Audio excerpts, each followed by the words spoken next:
Nossa, deu cãibra, tá louco? Aí galera, liguei pra dizer, deu cãibra nas duas pernas. Ai, fui gravar a descida, gostei de descidinho, cara. Não adiantou nada, deu cãibra nas pernas. Ai meu Deus, eu tenho que encostar.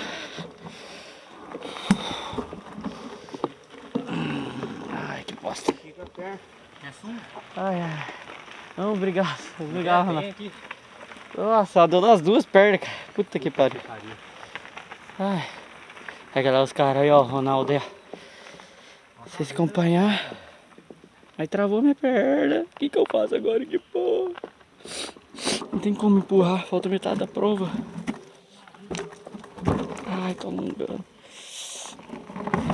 Ai. Puta que pariu, cara. Fudeu. Oh. Nossa senhora. Como é que eu vou fazer?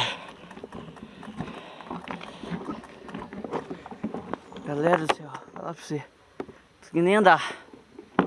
Ai. É amanhã, né? Não tô competindo, né? Não, tô, mas não tá valendo nada pra mim, né? Não vou ganhar nada. Ai, meu Deus do céu. Deixa eu levar esse passador. Ai.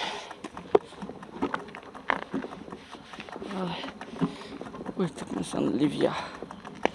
Nem vou subir.